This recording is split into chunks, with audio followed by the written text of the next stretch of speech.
नमस्कार, आपके साथ मैं हूं विद्यानाथ झा। दोपहर की नंबर 1 डिबेट ब्रह्मास्त्र में आपका स्वागत है। पश्चिम बंगाल के सियासी संग्राम में अब भाषा पर सियासी युद्ध खड़ा हो गया है और तीखे शब्दबाण चल रहे हैं। कोलकाता के मेयर और टीएमसी नेता फिरहाद हाकिम के एक पुराने बयान पर सीएम योगी ने तीखा पलटवार किया। फिरहाद हाकिम ने कहा था कि एक दिन बंगाल की आधी आबादी उर्दू बोलेगी। फिरहाद हाकिम के इसी बयान पर यूपी के मुख्यमंत्री योगी आदित्यनाथ ने बंगाल की धरती पर खड़े होकर दो टूक कह दिया कि कठमुल्लापन की संस्कृति यहां नहीं चलेगी। उन्होंने साफ चेतावनी दी कि उर्दू बोलनी है जिन्हें, वो वहां चले जाए जहां उर्दू बोली जाती है। अब सवाल यह है कि क्या ममता बनर्जी का मां माटी मानुष वाला जो नारा है अब सिर्फ तुष्टीकरण की भेंट चढ़ गया है? क्या बांग्ला अस्मिता की रक्षा के नाम पर टीएमसी अपनी राजनीतिक जमीन बचाने के लिए भाषाई ध्रुवीकरण का सहारा ले रही है? और क्या बीजेपी के भगवा प्रहार ने बंगाल के इसी चुनावी दंगल को उर्दू बनाम बांग्ला की लड़ाई में तब्दील कर दिया है? आज इसी पर डिबेट करेंगे, लेकिन आपको उससे पहले एक रिपोर्ट दें।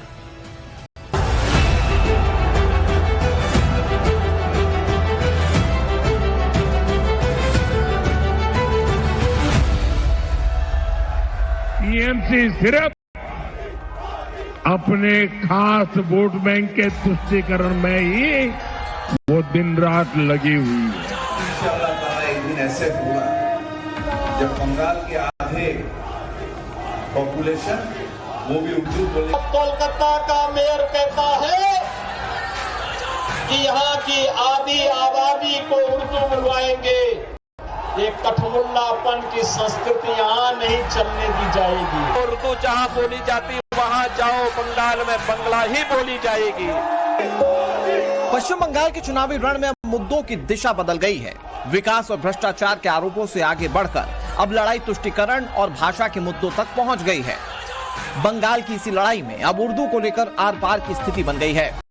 ये सियासी बवाल तब बढ़ा जब कोलकाता के मेयर और टीएमसी नेता फिरहाद हाकिम का एक बयान सोशल मीडिया पर गूंजने लगा, जिसमें वो उर्दू को लेकर अपनी मंशा जाहिर करते नजर आ रहे हैं। इंशाअल्लाह एक दिन ऐसे होगा जब बंगाल के आधे पॉपुलेशन वो भी उर्दू बोलेंगे और उर्दू शेर शायरी बोलेंगे। इंशाअल्लाह एक दिन ऐसे होगा जब बंगाल के आधे पॉपुलेशन वो भी उर्दू बोलेंगे और उर्दू शेर शायरी बोलेंगे। फिरहाद हकीम के इस बयान ने बीजेपी को हमला करने का सीधा मौका दे दिया। यूपी के मुख्यमंत्री योगी आदित्यनाथ ने बंगाल की धरती से ममता सरकार और उनके सिपह सलारों पर तीखा प्रहार किया। योगी ने दो टूक कहा कि कठमुल्लापन की संस्कृति बंगाल में नहीं चलेगी। बंगाल की पहचान बांग्ला से है और जिनको उर्दू बोलनी है वो चले जाएं जहां उर्दू बोली जाती है। और मुझे तो देख करके अफसोस हुआ जब कोलकाता का मेयर कहता है कि यहाँ की आधी आबादी को उर्दू बुलवाएंगे। मैं उनको बोलना चाहता हूँ कि यहाँ की जनता उर्दू नहीं बंगला बोलेगी, बंगला बोलेगी।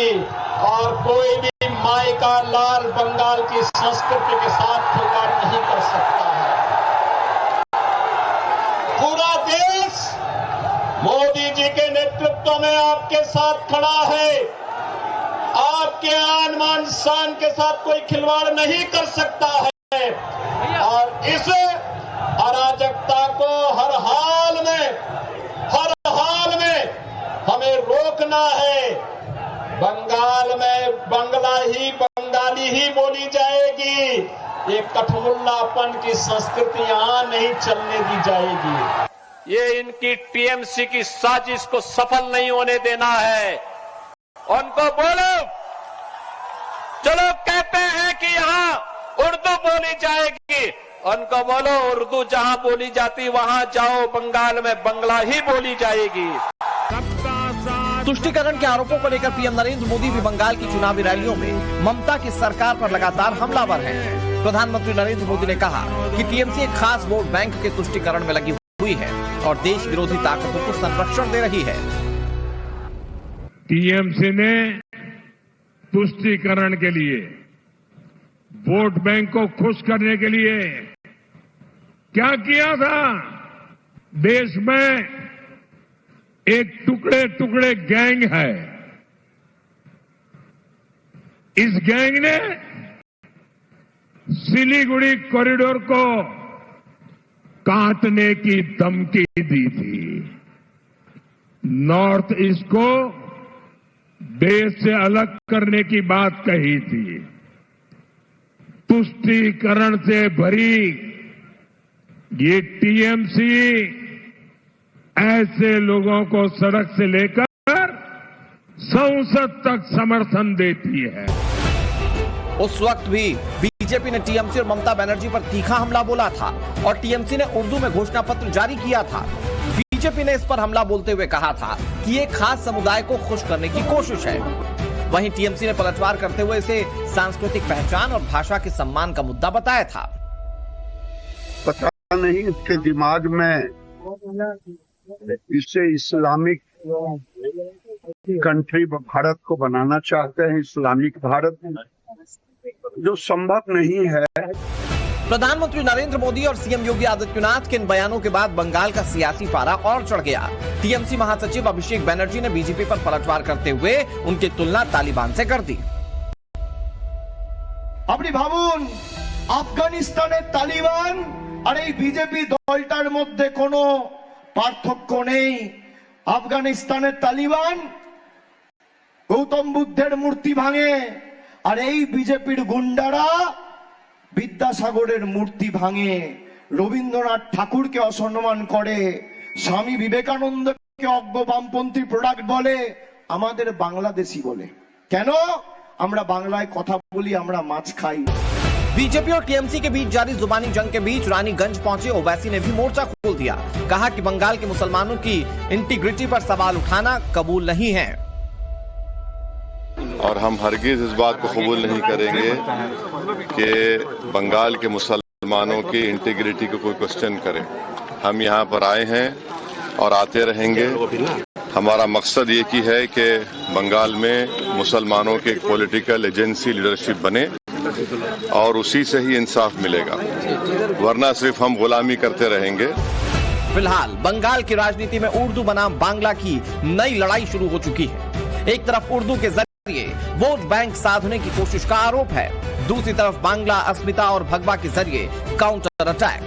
सवाल यह है कि क्या बंगाल की चुनावी लड़ाई अब विकास के दावों से हटकर पहचान, भाषा और ध्रुवीकरण के इर्द गिर्द सिमट गई है। देखना होगा कि उर्दू बनाम बांग्ला की यह सियासी बहस वोटर्स को कितना प्रभावित करती है और किसके पक्ष में सियासी हवा बनाती है। Bureau report, times now Navbharat. तो टीएमसी के लिए बांग्ला फर्स्ट नहीं रहा क्या? अब टीएमसी के लिए वोट बैंक की वजह से उर्दू फर्स्ट हो गया है? और क्या अपने ही बुने ध्रुवीकरण, तुष्टीकरण के जाल में टीएमसी फंस गई है?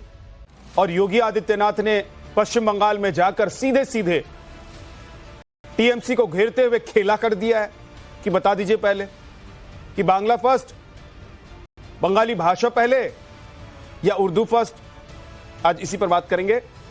डॉक्टर कौशल कांत मिश्रा, प्रवक्ता बीजेपी के हमारे साथ हैं। अमितोष पारिक, प्रवक्ता बीएचपी।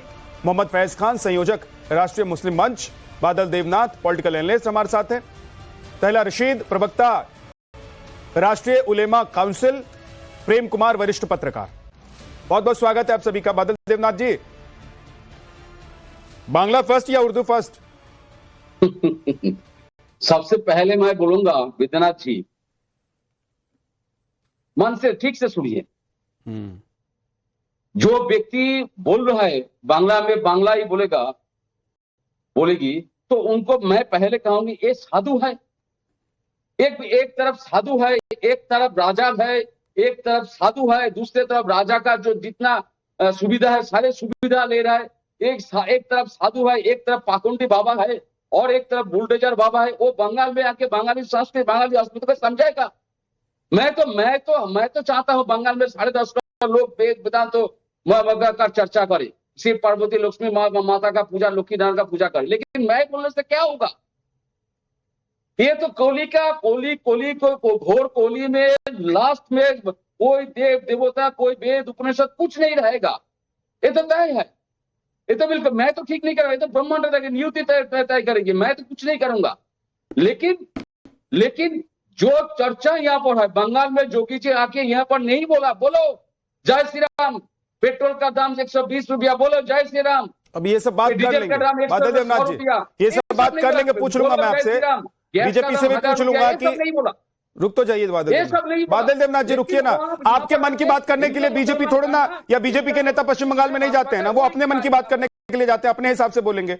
अभी मैं आपसे सवाल पूछ रहा हूं, मैं आपसे पूछ रहा हूं कि बांग्ला फर्स्ट, बंगाली भाषा फर्स्ट या उर्दू फर्स्ट?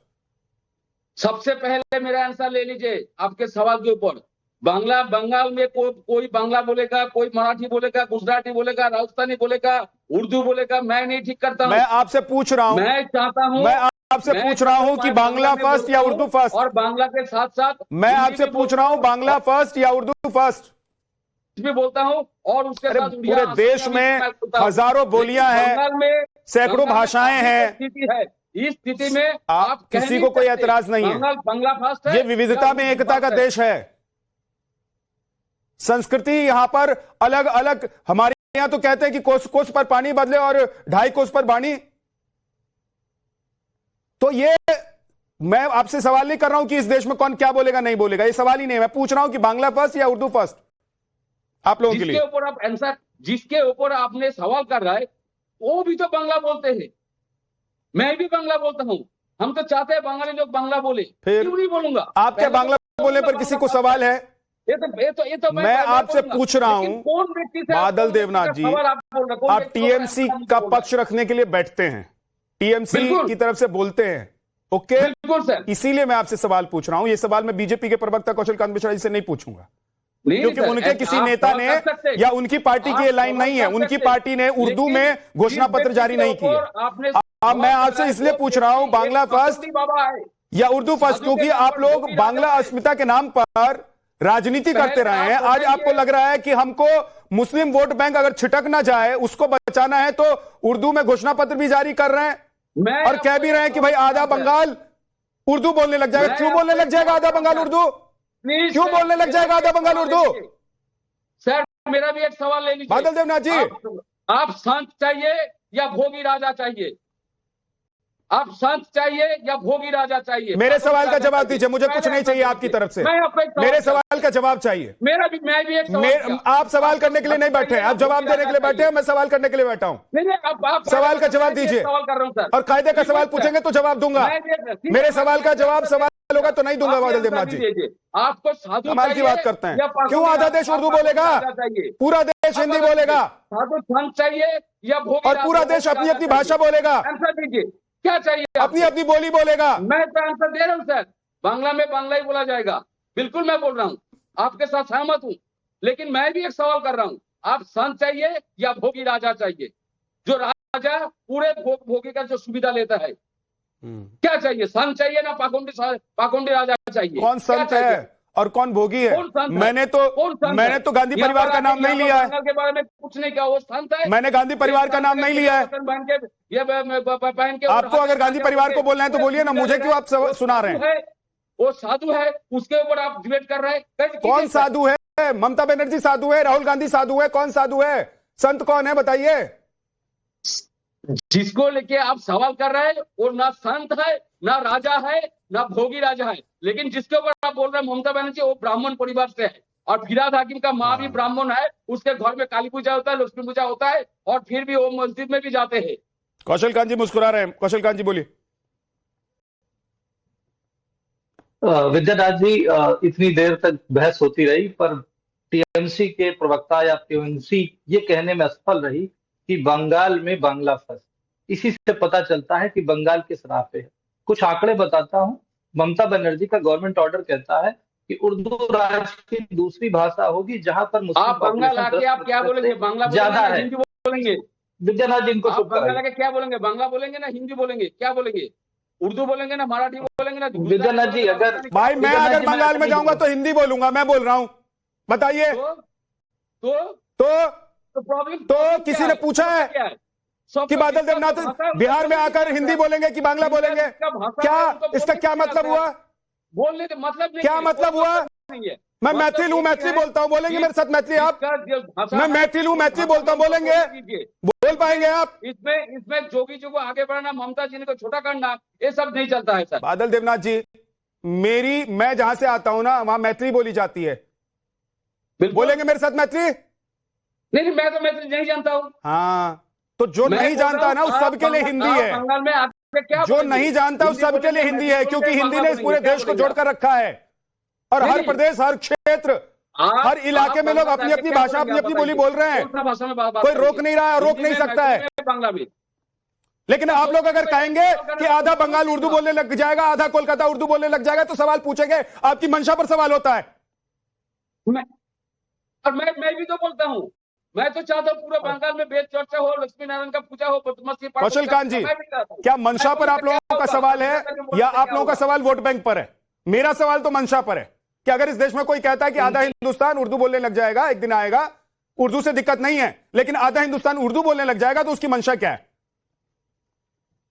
उसकी मंशा मुस्लिम तुष्टीकरण है। ईद की स्पीच अगर उर्दू में दी जाने लगे, हेला होबे का इश्तिहार को बदल करके इश्तिहार लिखा जाने लगे, उर्दू को दूसरी राजभाषा का दर्जा दिया जाए जहां पर 10% मुस्लिम पॉपुलेशन से ज्यादा हो, सरकारी कागजात और दफ्तरों में काम करने के लिए उर्दू भाषा को प्रायोरिटी दी जाए, इवन उर्दू के प्राइमरी स्कूल खोलने की बात करती है ममता बनर्जी, तो इससे पता चलता है वो केवल और केवल देश की डेमोग्राफी के ऊपर राजनीति कर रहे हैं। मुस्लिम वोट बैंक जहां जहां है उसको केवल तुष्टीकरण की राजनीति कर रहे हैं। आपके सब दर्शकों के लिए बता दूं, कलकत्ता म्युनिसिपल कॉर्पोरेशन, इस्लामपुर, दीमापुर, पुरुलिया, कमराहाटी, भाटपारा, टीटागढ़, नाथ परगना, चंपारण, चंपादनी, बंसबेरिया, रिश्ता, भरदेश्वरी, हुबली, दीनापुर, इन सब जगह इन्होंने उर्दू को दूसरी भाषा बना दी है।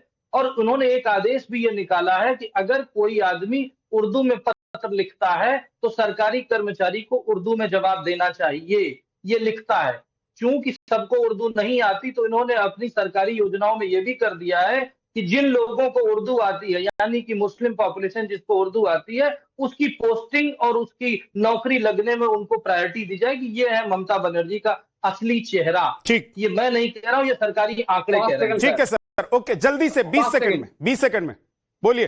5 सेकंड सर, 5 सेकंड में। विद्यानाथ जी, मैं एक रिक्वेस्ट करूंगा, हाँ, जो सेंट्रल गवर्नमेंट का जो लिस्ट है भाषाओं का, जो भाषा में, उसमें उर्दू है कि नहीं? अरे तो है, मैथिली भी है, बोल रहा हूं ना। हाँ, तो आप बोल रहा हूं, किसी को कोई भाषा से ऐतराज नहीं है, आपकी मंशा से ऐतराज है। आप वोट बैंक के लिए, सुन लीजिए बादल देवनाथ जी, आप वोट बैंक के लिए अगर कहेंगे कि आधा कलकत्ता, आधा पश्चिम बंगाल या आधा हिंदुस्तान उर्दू बोलने लग जाएगा, एक दिन ऐसा आएगा, तो आपकी मंशा समझ में आती है। प्रेम कुमार जी, अभी इस समय जाइए कौन सी भाषा बोल रहे हैं सर? अभी आप कौन सी भाषा बोल रहे हैं और क्यों बोल रहे हैं? अभी आप उर्दू क्यों नहीं बोल रहे हैं? क्या रीजन है? क्योंकि आप अपनी इच्छा को ट्रांसलेट करना चाहते हैं। तो भाषा सिर्फ एक माध्यम है, लेकिन आप उस पर राजनीति कर रहे हैं। समस्या ये है। और राजनीति उस पे कर रहे हैं, उस धरती पे कर रहे हैं जहां पे माँ, माटी और मानुष की बात करने वाले में सवाल यही है। प्रेम कुमार जी, कौशल कांत जी रुक जाइएगा। प्रेम कुमार जी, सवाल यही है कि माँ, माटी, मानुष और बंगाली अस्मिता के नाम पर राजनीति करने वाली पार्टी और ताल ठोक कर बोलने वाली पार्टी अगर ये कहने लग जाए या उसके नेता कहने लग जाए कि आधा कलकत्ता, आधा बंगाल, आधा हिंदुस्तान एक दिन आएगा जब उर्दू बोलेगा, वो उर्दू में घोषणा पत्र जारी करने लग जाए, तो मंशा पर सवाल तो उठता ही है। लोग तो पूछेंगे ना कि भाई क्यों, अब बंगाली अस्मिता कहां चली गई आपके लिए?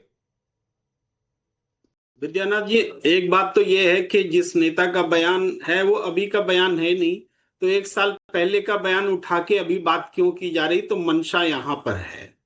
1 साल पहले का बयान मैं बता देता हूं, अभी बात क्यों? मैं बता देता हूं, क्योंकि योगी जी ने कल उसको काउंटर करते हुए और ठोक के बोला है कि इस देश में उर्दू जिसको बोलना है वो उधर चला जाए जिधर लोग उर्दू ही बोलते हैं सिर्फ।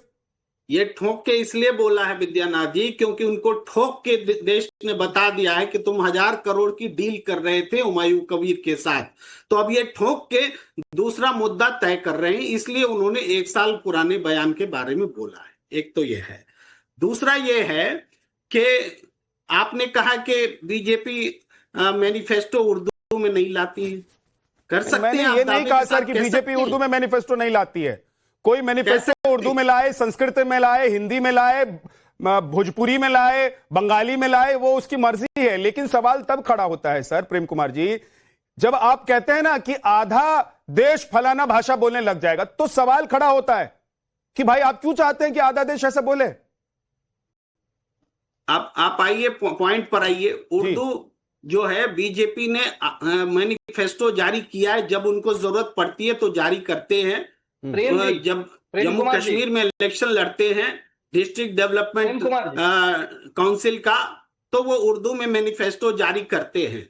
और वो तब भी 2014 का आप उत्तर प्रदेश का बीजेपी का ऑफिशियल वेबसाइट में चले जाइए, मैं इधर उधर नहीं बोल रहा हूं, बीजेपी के ऑफिशियल वेबसाइट्स में चले जाइए और बीजेपी का जो मैनिफेस्टो का हाइलाइट्स है वो विभिन्न भाषाओं में, जिसमें उर्दू भी शामिल है, अब भी चस्पा है। उसकी फोटो लेके मैं बैठा हुआ, बोलिएगा दिखा भी सकते हैं, लेकिन तो ऑफिशियल वेबसाइट आप जा सकते हैं, देख सकते हैं। तो उनको जब जरूरत होती है तो वो उर्दू का इस्तेमाल करते हैं। और उर्दू अभी कह रहे हैं योगी आदित्यनाथ जी की जहां जहां उर्दू बोली जाती है लोग वहां चले जाएं।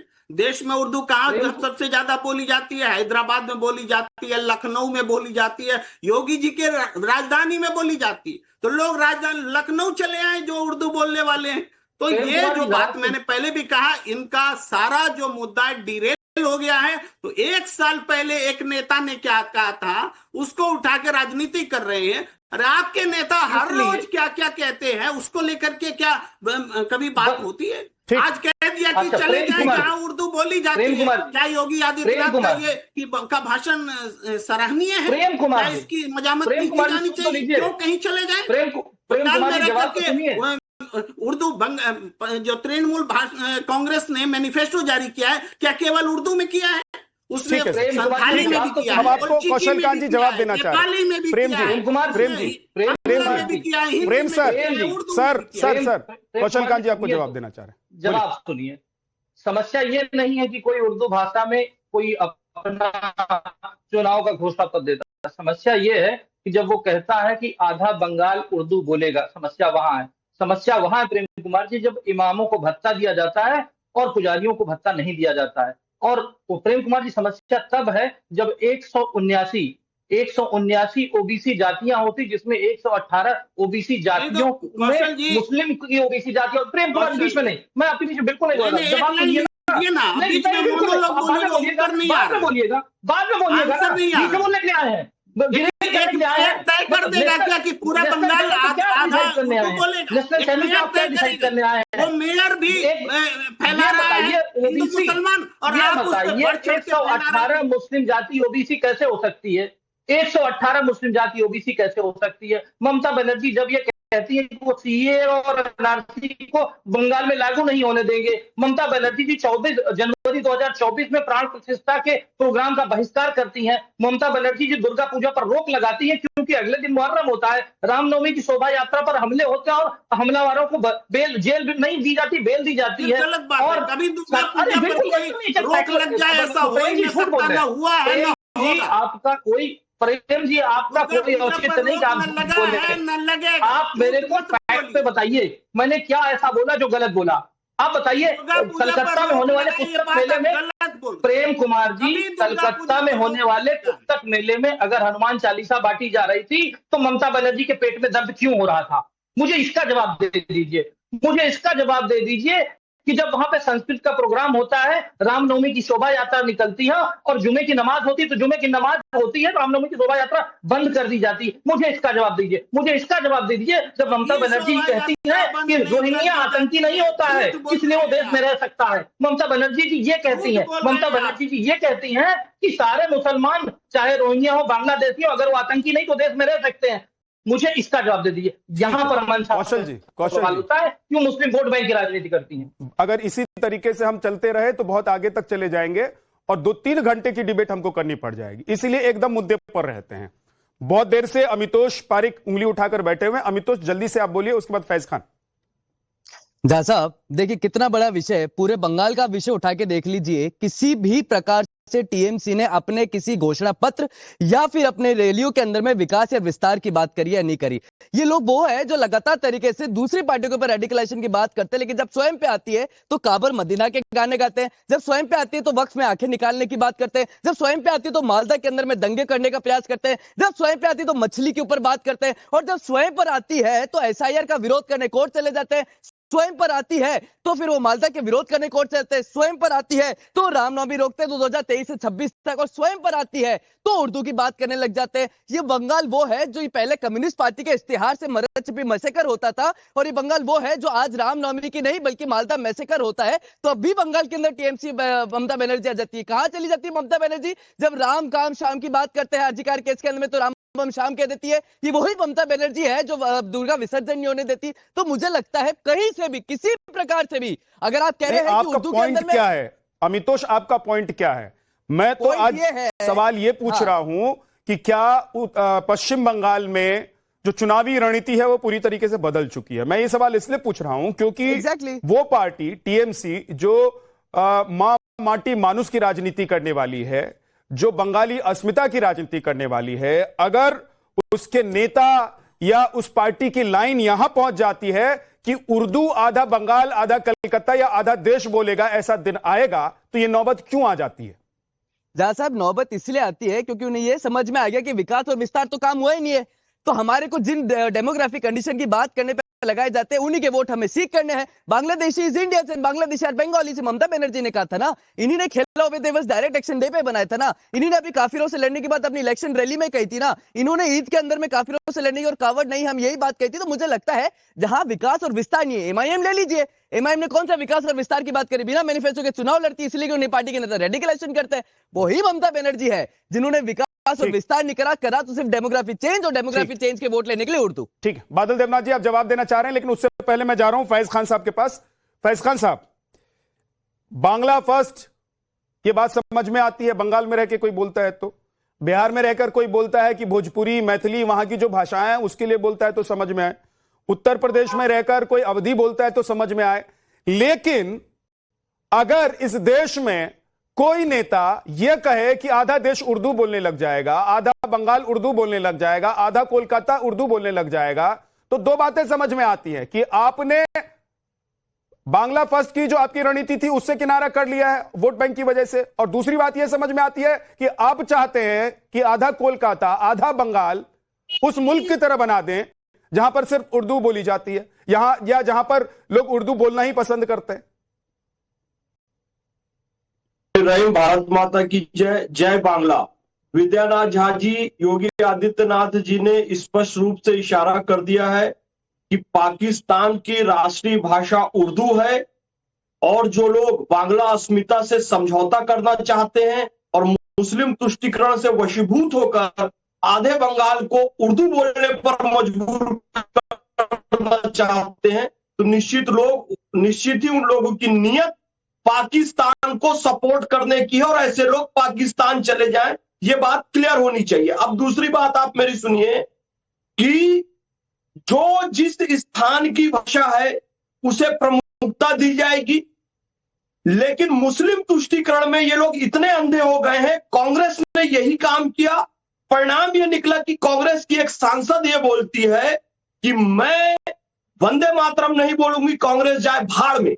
अब उसी रास्ते में चल रही है टीएमसी, फिर कट्टरपंथी मौलाना को तुष्टीकरण करने के लिए आधे बंगाल को उर्दू में करना चाहते हैं, यानी वही कट्टरपंथियों का तुष्टीकरण करना चाहते हैं। और याद रखिएगा बहुत जल्दी वो समय आएगा, ये कट्टरपंथी मौलाना कहेंगे कि हमारा धर्म सबसे बड़ा, पाकिस्तान सबसे बड़ा, और टीएमसी जाए भाड़ में, क्योंकि ये कांग्रेस के साथ हो चुका है।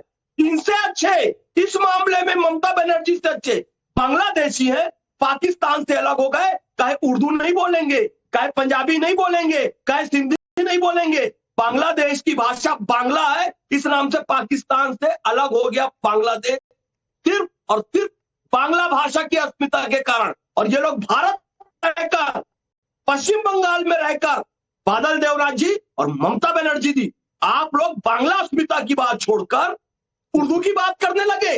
उर्दू से दिक्कत नहीं है, मैं भी उर्दू बोलने वाला हूं, मैं भी मुस्लिम परिवार से हूँ, मुझे भी उर्दू आती है, अरबी आती है, लेकिन मैं जानता हूँ यहाँ योगी आदित्यनाथ जी की मंशा यही है, ये लोग पाकिस्तान बनाना चाहते हैं। वो जो आपके महापौर ने कहा है ना, आधे लोग उर्दू बोलने लग जाएंगे, पाकिस्तान बनाना चाहते हैं। अरे और कितना पाकिस्तान बनाओगे इस देश के अंदर, और कितना तुष्टीकरण करोगे? और तुष्टीकरण करके इसने ट्रिपल तलाक का समर्थन किया, शाहबानो वाले केस में मुस्लिम महिलाओं का विरोध किया, और उसके बाद क्या मिला कांग्रेस को? कांग्रेस जाए भाड़ में, कट्टरपंथियों का तुष्टीकरण किया। बहुत जल्द ये मौलाना देखना कहेंगे टीएमसी जाए भाड़ में। आप लोगों को शर्म आनी चाहिए। तुष्टीकरण में देश की अस्मिता को गिरवी मत रखिए, बांग्ला की अस्मिता को गिरवी मत रखिए। रविन्द्रनाथ टैगोर जी की आत्मा रो रही होगी, सुभाष चंद्र बोस हम सब चलेंगे, लेकिन हो रही होगी, सचिंद्रनाथ सान्याल जी लानत भेज रहे होंगे आप पे। जो बांग्ला क्रांतिकारी हैं, बादल जी क्रांतिकारी हैं। एक सेकंड रुक जाइए, दोनों लोग रुक जाइए। बादल जी अच्छा नहीं लगता ना सर, एक दूसरे के ऊपर बोलते हैं, कुछ नहीं समझ में आता, एंकर को कोई नहीं समझ में आएगा, दर्शकों को क्या समझ में आएगा? तो एक दूसरे के ऊपर मत बोलिए। जल्दी से फैज खान अपना कंप्लीट करते हैं, उसके बाद आप उंगली उठाकर रखिए, आपके पास आऊंगा। फैज खान जी कंप्लीट कीजिए। देखिए विद्या भैया, मैंने अपनी बात कह दी और ये बीच में बोलने लगे क्योंकि मैं सच्चाई बोल रहा हूं। पूरी दुनिया ने देखा ना मुसलमान तुष्टीकरण का नतीजा इंदौर में क्या हुआ। इंदौर की मुस्लिम पार्षद ने क्या कहा, वंदे मातरम नहीं बोलूंगी, कांग्रेस जाए पहाड़ में। तो ये लोग मुस्लिम तुष्टीकरण करेंगे तो बहुत जल्दी वहां के कट्टरपंथी मुस्लिम नेता बोलेंगे हमारा धर्म पहले, हमारा मजहब पहले, टीएमसी जाए बाढ़ में। अब तो थोड़ी से होश में आ जाओ, सही मुद्दे हैं उसमें बोलो। ठीक है सर, ओके फैज खान साहब। बादल देवनाथ जी आप बोलना चाह रहे हैं, मैं आपके पास आ रहा हूं, लेकिन तलहा रशीदी के पास मैं बहुत देर से जा ही नहीं पाया हूं और वो लगातार उंगली उठाकर बैठे हैं। और जब फैज खान बोल रहे थे तो आपकी गर्दन भी लेफ्ट राइट हो रही थी और उनकी गर्दन भी लेफ्ट राइट हो रही थी। तो ये लेफ्ट राइट के बीच में जो ये उर्दू आया है और उर्दू को लेकर जो सियासत शुरू हुई है, यह सिर्फ वोट बैंक की वजह से है या सच में इस देश में कुछ लोगों की मंशा ऐसी है कि उर्दू इस देश की राष्ट्रीय भाषा हो जाए, राष्ट्रभाषा हो जाए? इस देश में आधा हिंदुस्तान उर्दू बोले, आधा बंगाल उर्दू बोले, आधा कोलकाता उर्दू बोले। तलहा रशीदी ये आदाब सभी लोगों को और आपके दर्शकों को।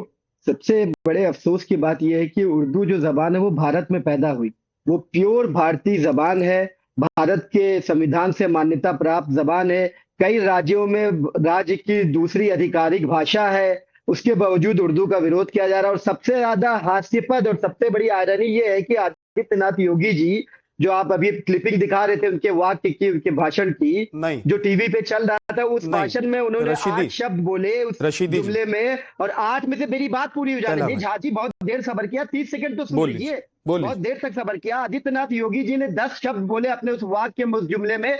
10 में से 3 शब्द उर्दू के थे, आबादी उर्दू, अफसोस उर्दू, कठमुल्ला पर जो तंज कर रहे थे वो भी उर्दू। तो बिना उर्दू के आप एक शब्द नहीं बोल सकते, एक वाक्य नहीं बोल सकते, पर आपको इतनी नफरत है उर्दू से कि आप कह रहे हैं कि उर्दू बोलने वाली जगह चले गए। उर्दू से नफरत नहीं है, पाकिस्तान की मानसिकता से नफरत है। पाकिस्तान की राष्ट्रीय भाषा उर्दू है और देश का आप लोग रेडिकलाइजेशन करना चाहते हैं, तुष्टीकरण करना चाहते हैं। उसी तुष्टीकरण ने पाकिस्तान बना दिया, उसी तुष्टीकरण ने बांग्लादेश बना दिया। दिक्कत यहाँ पे उर्दू से नहीं है, जरूर बात मत करो। उर्दू की भी जय, बांग्ला की भी जय, मराठी, बंगाली, गुजराती, तमिल, तेलुगु सब की जय हो, मणिपुरी की जय हो, हर एक भाषा की जय हो, लेकिन उर्दू पाकिस्तान की राष्ट्रीय भाषा बनाई गई और इन लोगों की नियत है पाकिस्तान। रुक जाइए ना, उनको बोलने दीजिए, फिर आप बोलिए। फैज खान रुक जाइए। फैज खान बताए वो लगातार उर्दू बोल रहे थे, वो पाकिस्तान कब जा रहे हैं, पाकिस्तान के ब्रांड एम्बेसडर बने हुए टीवी पे, पाकिस्तान गाते रहते हैं। पॉइंट ही गलत पिच कर रहे हैं पाकिस्तान आता है, तलहा भाई, आप पॉइंट गलत पिच कर रहे हैं, पॉइंट गलत पिच कर रहे हैं। एक सेकंड रुक जाइए, मैं थोड़ी सी क्लैरिटी आपको देना चाहता हूं। अगर आप इसी पिच पर खेलना चाहते हैं आप खेलिएगा, लेकिन थोड़ी सी क्लैरिटी मैं आपको देना चाहता हूं। नहीं, सुन लीजिए सर, एक सेकंड। तलहा रशीदी पहले क्लियरिटी के साथ सवाल सुन लीजिए, क्लियर सवाल क्या है वो जान लीजिए, मुद्दा क्या है वो जान लीजिए। उसके बावजूद अगर जिस पिच पर आप बैटिंग कर रहे हैं उसी पर करना चाहते हैं, मैं कुछ नहीं बोलूंगा, मैं समझ जाऊंगा कि आप इसी पिच पर रहना चाहते हैं। बात यह नहीं है कि कोई उर्दू का विरोध कर रहा है, बात यह नहीं कोई बांग्ला विरोधी है, बात यह नहीं है कोई मिथिला विरोधी है, बात यह नहीं कोई भोजपुरी विरोधी है, गुजराती विरोधी है, मराठी विरोधी है। बात यह है कि आपकी मानसिकता पाकिस्तान वाली क्यों है, बात यह है कि आप आधे देश को उर्दू क्यों बुलवाना चाहते हैं, बात यह है कि आधे बंगाल को उर्दू क्यों बुलवाना चाहते हैं, बात यह है कि आप ये क्यों कह रहे हैं कि आधा बंगाल आधा कोलकाता, एक दिन आएगा जब उर्दू बोलेगा तब आपकी मानसिकता पर और आपकी जहनियत पर सवाल उठते हैं। बोलिए। ठीक है, जवाब देता हूं। अगर बात भाषा की नहीं है तो भारतीय जनता पार्टी पूरे तमिलनाडु को हिंदू क्यों बुलवाना चाहती है? साउथ के लोगों पे हिंदी जबरदस्ती क्यों थोपना चाहती है? हिंदी भी हमारी माँ है, उर्दू भी हमारी माँ है, उर्दू भी हमारी जबान है, हिंदी भी हमारी जबान है, सब फख्र से बोलेंगे, देश की जबान है। ये मनसा, आपको मंशा पे इनकी शक करना चाहिए। 1 साल पहले उर्दू जबान पर एक कॉन्फ्रेंस थी, उसमें कलकत्ता का एक मेयर जिसकी कोई हैसियत भी नहीं है, एक छोटे से उसका सिटी का मेयर है, उसका भाषण चला करिए। क्या मंशा भारतीय जनता पार्टी की पोलराइजेशन करना चाहते हैं? क्यों उस पर राजनीति कर रहे हैं? इनके पास मुद्दे नहीं, क्या टीएमसी के खिलाफ मुद्दे नहीं है? बंगाल में इतना सारा बेरोजगारी का इशू है, तमाम दुनिया भर के इशू है, पर इनकी राजनीति बिना हिंदू मुस्लिम किए चलेगी नहीं। भारतीय जनता पार्टी की राजनीति मैं सिंपल सी, चलिए बीजेपी से सवाल का जवाब मैं लूंगा। कौशल कांत जी उंगली उठा रहे हैं, मैं उनके पास जाऊंगा। तला भाई, तला रशीदी जी, आप तला रशीदी जी कहां से आते हैं आप? कौन से प्रदेश, कौन से डिस्ट्रिक्ट, कहां से? उत्तर प्रदेश में योगी जी की सरजमीन से आता हूं। कौन से योगी जी के राज में रहकर अवध में रहते हैं? अवध से आते हैं, बोलते हैं, अवध से आते हैं। योगी जी उर्दू बोलते हैं, मैं भी उर्दू बोल रहा हूँ। आप अवध से आते हैं सर, कहां से आते हैं मुझे बताइए तो? पूर्वांचल से, पश्चिमांचल से, कहां से आते हैं? आप मैथिली है, मैं भोजपुरी में बात करूंगा। कोई बात नहीं, मैं ये नहीं जानता, मैं पूछ रहा हूं आपसे, मैं जो पूछ रहा हूं उसका तो जवाब दीजिए। कहां से आते हैं? बुंदेलखंड से आते हैं, पूर्वांचल से, पश्चिमांचल से, अवध से, कहां से आते हैं? मेरा मूल निवास आजमगढ़ से है। आप बताइए। मैं पूर्वांचल से आता हूं, मैं भोजपुरी बोलता हूं। आइए भोजपुरी में बात करते हैं, मुझे फख्र है। अब मुझे एक चीज बता दीजिए, आप तमिलनाडु में जाएंगे और वहां पर भोजपुरी में बोलेंगे तो कोई समझ पाएगा क्या?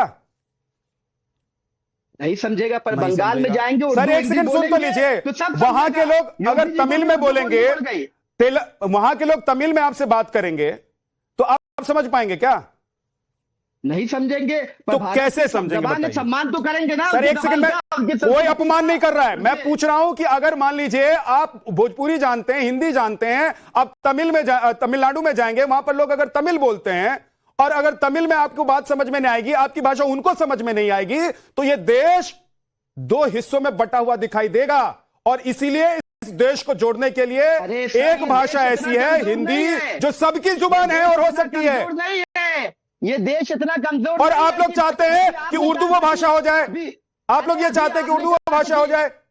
अरे सर, अभी आपने कहा था कि हर कोस पे पानी बदलता है, 2.5 कोस पे पानी बदलती है, या तो उस बात पे स्टैंड कर लीजिए। मैं तो करता हूं ना, मैं कर रहा हूं सर तलहा जी, मैं कर रहा हूं। इसीलिए तो पूछ रहा हूं कि आप तमिलनाडु में जाएंगे, आप केरल में जाएंगे, आप आंध्र प्रदेश में जाएंगे, आप महाराष्ट्र में जाएंगे, तो कौन सी भाषा बोलेंगे बताइए? अगर उनको हिंदी नहीं आती होगी, आपको मराठी और तमिल नहीं आती होगी, तो क्या बोलेंगे आप? कैसे समझेंगे भाई? एक जगह कहीं पर आके तो आप लोगों को मिलना पड़ेगा ना कि भाई हम लोग हिंदी में बात कर लेंगे तो दोनों को समझ में आ जाएगी। और अगर बीजेपी चाह रही है कि वो भी हिंदी समझे, आप भी हिंदी समझें, आप हिंदी बोले तो वो समझे, आप कुछ पूछे तो वो बता दें, तो इसमें क्या दिक्कत है? इसमें तोड़ने वाली बात है, जोड़ने वाली बात है?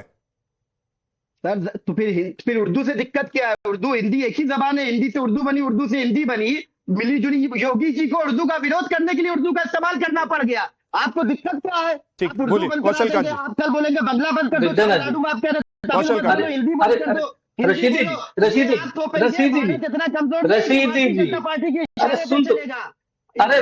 जी सुन तो लीजिए, आपका ये सवाल है कि उर्दू के नाम पर इतनी जुजलाहट क्यों? अरे राष्ट्रपति जी सुनिए, हमारे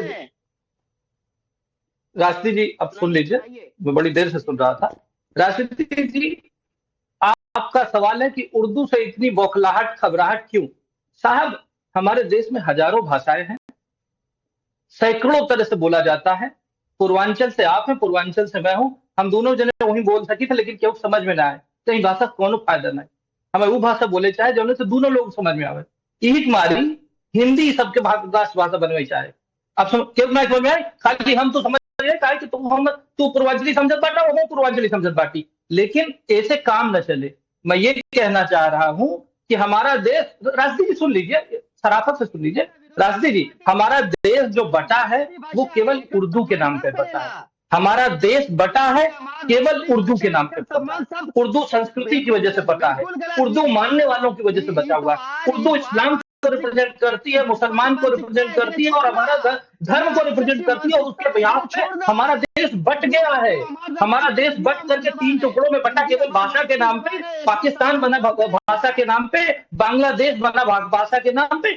इसलिए उर्दू को अगर पूरे देश में आधे लोगों पे थोपने की बात हो जाएगी तो उसका विरोध होगा और पूरे देश में होगा। और आप कह रहे हैं हिंदी थोपी जा रही, राष्ट्रपति जी हिंदी, अब आप बीच में क्यों बोल रहे हैं? क्योंकि मैं सच बोल रहा हूं। हिंदी को राष्ट्रीय भाषा, आप इंग्लिश को एक्सेप्ट कर रहे हैं पूरे देश में। भारत की राष्ट्रभाषा हिंदी हो सकती है, जो पूरे राष्ट्र में सब लोग सुन सकते हैं, वो हिंदी हो सकती है। और लोकल लैंग्वेज, अगर 3 लैंग्वेज की बात कोई एक सरकार कर रही है, क्योंकि उसके लिए, उस सरकार के लिए, भारतीय जनता पार्टी के लिए, माननीय मोदी के लिए राष्ट्र प्रथम है, राष्ट्र प्रथम है। ठीक है, इसलिए हम लोग हमेशा हिंदी की बात करते हैं और यूनिफिकेशन की बात करते हैं, देश को जोड़ने की बात करते हैं। अगर कोई भाषा देश को तोड़ रही है तो हम उस भाषा का कभी सम्मान नहीं करते। हमार कहना सिर्फ एते है कि भाषा के नाम पर कोनो सवाल जवाब चाहिए नहीं। हमार कहना सिर्फ एते है कि भाषा सब अपन अपन बौजी छथिन। मेरी बात किसी को समझ में आई? मुझे लगता है थोड़ी बहुत समझ में आई। बादल देवनाथ जी, मेरी बात समझ पाए आप? थोड़ा एक तो इतना ही मैं भी समझ पाता हूं। इसीलिए आप उर्दू या किसी दूसरी भाषा को लेकर अगर कहेंगे ना कि आधा हिंदुस्तान बोलेगा, तो सवाल आपकी मंशा पर उठेगा सर। और लोग अगर कह रहे हैं कि उर्दू, सिर्फ आप लोग इसलिए कह रहे हैं क्योंकि तुष्टीकरण आप लोग करना चाहते हैं। आप लोग को सिर्फ वोट बैंक दिखाई दे रहा है, उसके लिए आप लोग बंगाल की अस्मिता को भी ताक पर रख देना चाहते हैं। क्योंकि बंगाल की अस्मिता से अब आपको लग रहा है कि नहीं जीत पाएंगे, तो उर्दू की तुष्टीकरण करेंगे, उर्दू के नाम पर तुष्टीकरण करेंगे और चुनाव जीतेंगे। साम दाम दंड भेद कुछ भी करेंगे, चाहे लोगों को यह लगने लगे कि इस देश के टुकड़े हो जाएंगे, उससे कोई फर्क नहीं पड़ता है। सिर्फ फर्क पड़ता है तो सत्ता नहीं जानी चाहिए। बहुत बहुत शुक्रिया आप सभी मेहमानों का हमारे साथ जुड़ने के लिए।